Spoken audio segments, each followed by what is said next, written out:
Next మనకి algebraic expressions లో next మనం తెలుసుకోవాల్సింది కోఎఫిషియెంట్స్ అన్నమాట. ఏంటది? Coefficients. The numerical factor is said to be the numerical coefficient or coefficient of the term. వాడేమనగా న్యూమరికల్ ఫ్యాక్టర్ ఏదైతే ఉందో ఆ న్యూమరికల్ ఫ్యాక్టర్ ఏమంటాము అంటే కనుక మనము కోఎఫిషియంట్ అంటాము అని చెప్తాడు. అర్థమవుతుందా? ఇది కాన్స్టెంట్ అన్నమాట, ఇది వేరియబుల్ అన్నమాట. అర్థమవుతుందా? ఇది వేరియబుల్ అన్నమాట. సరే, 10xy² లో 10 యొక్క కోఎఫిషియంట్ ఏది అంటే కనుక xy² చెప్పొచ్చు. దీన్ని నాన్ న్యూమరికల్ కోఎఫిషియంట్ అని అంటారు, xy² ని. అర్థమవుతుందా? సో 10 కి కోఎఫిషియంట్ ఏది అంటే xy². అలాగే x కి కోఎఫిషియంట్ ఏది అంటే కనుక 10y². ఓకేనా? నెక్స్ట్ అలాగే y² కి కోఎఫిషియంట్ ఏది అంటే కనుక 10x. ఇక్కడ 10x అన్నమాట. ఓకేనా? సో y² కి 10x. నెక్స్ట్ మనకి టెక్స్ట్ బుక్ లో ఎగ్జాంపుల్ ఇచ్చాడప్ప. ఇచ్చి ఏం చేయమనంటే కనుక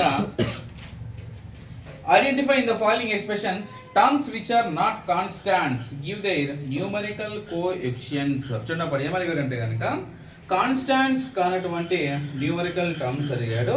అట్ ఏ టైం దాని యొక్క న్యూమరికల్ కోఎఫిషియంట్ కూడా అడిగాడు అనమాట. ఓకేనా? సరే ఒకసారి చూద్దాం. xy+4 లో 2 టర్మ్స్ ఉన్నాయి. xy అనేది ఒక టర్మ్, 4 అనేది ఒక టర్మ్. 4 ని ఏమంటామంటే న్యూమరికల్ టర్మ్ అంటాం. కానీ వాడు మనకి ఏమడిగాడు? వాడు టర్మే, కాకపోతే which is not constant. Constant కాంటే టర్మ్ అడిగాడు అనమాట. 4 అనేది కాన్స్టాంట్, సో మనకి అది అవసరం లేదు. కాన్స్టాంట్ కాంటే టర్మ్ ఏది? xy. Okay, right. నెక్స్ట్ దాని తర్వాత ఏమడిగాడు అంటే కనుక దాని యొక్క న్యూమరికల్ కోఎఫిషియంట్ అడిగాడు. ఏమడిగాడు? న్యూమరికల్ కోఎఫిషియంట్ అన్నమాట. అర్థమవుతుందా? న్యూమరికల్ కోఎఫిషియంట్ ఏమి అంటే కనుక ఇక్కడ x దగ్గర ఏమీ లేదంటే ఏముంటుందప్ప? 1 ఉంటుంది. సో కాబట్టి ఆన్సర్ ఈస్ 1. ఓకేనా? నెక్స్ట్ 13